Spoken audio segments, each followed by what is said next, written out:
Okay, Rick, you guys are 24-0 when you're leading after the first quarter. What does that say about your team and the importance of winning the first quarter? And also, what does that say that no matter what happens in the last three quarters of the game, if you're winning after the first quarter, you're going to win that ball game? Trying to blow up the world, aren't you, with this question? Look, good starts are important to us. That's obvious. That stat is an extreme stat. But rather than get into all the stuff that you talked about, there are no guarantees with anything in this league. But one guarantee is if you consistently have bad starts, you're gonna lose games. And so, we've made some progress in this area. We got to continue to work at it. The games this week are extremely difficult games. I mean, Memphis has everything to play for. New Orleans is a competitive team. Toronto is they're going to roll guys out there that are going to go hard and be all over the place and all into you. And Minnesota is playing great basketball right now. So, look, this is a one day at a time thing.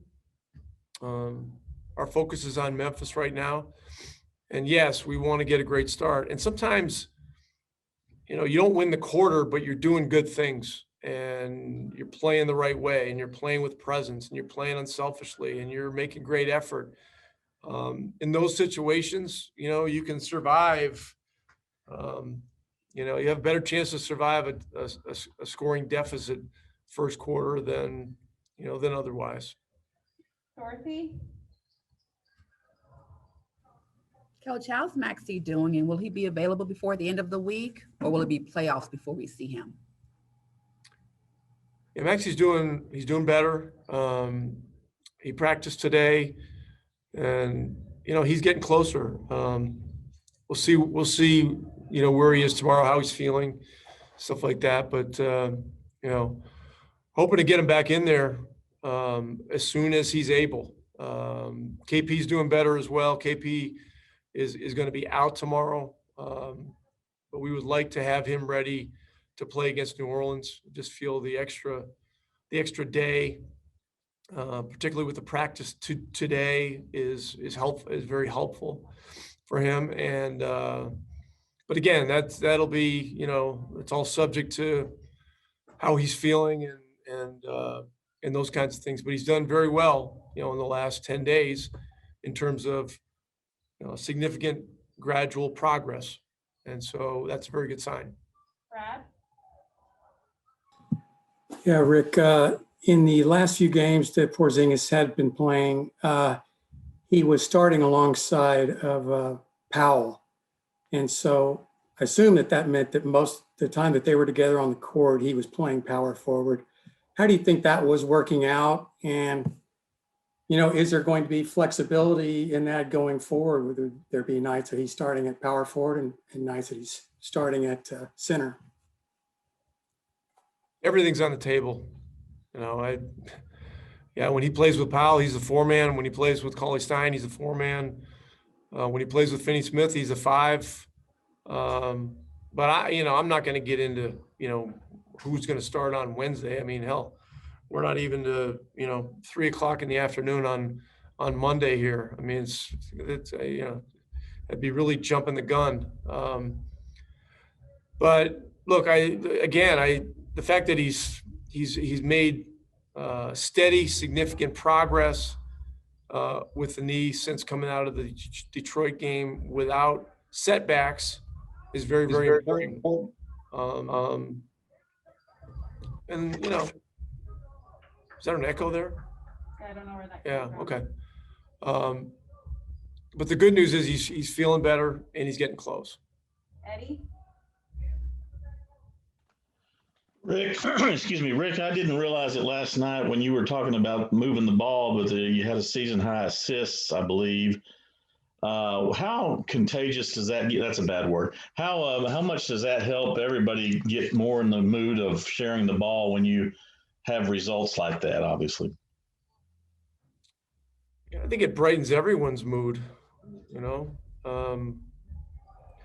when the ball has energy, the team has greater energy. It's just a fact. It's a byproduct of more guys touching it, more intentional movement of the ball. The fact that we had a season high assist last night, I wasn't aware of that. That's pretty good sign that there's proof there.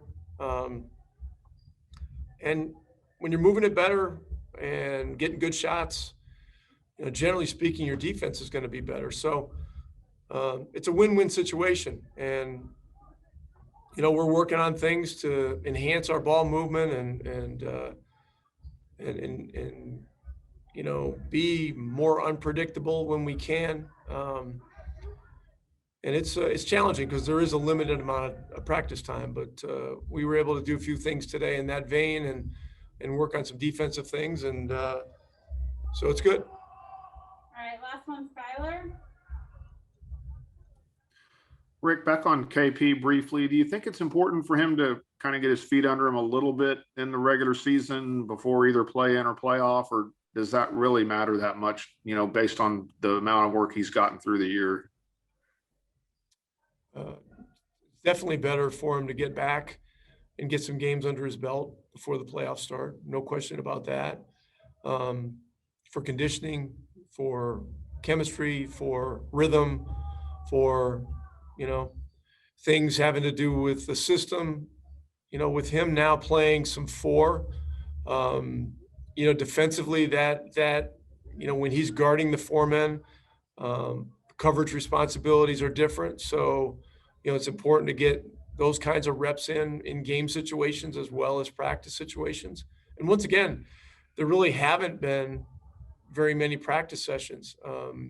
Today is one that is, it's not necessarily qualified as a, quality practice day because, you're not coming off a day off or anything like that. But our guys did a good job with it, and we've got to use every opportunity that we have to get a little bit better, in whatever ways we can. But,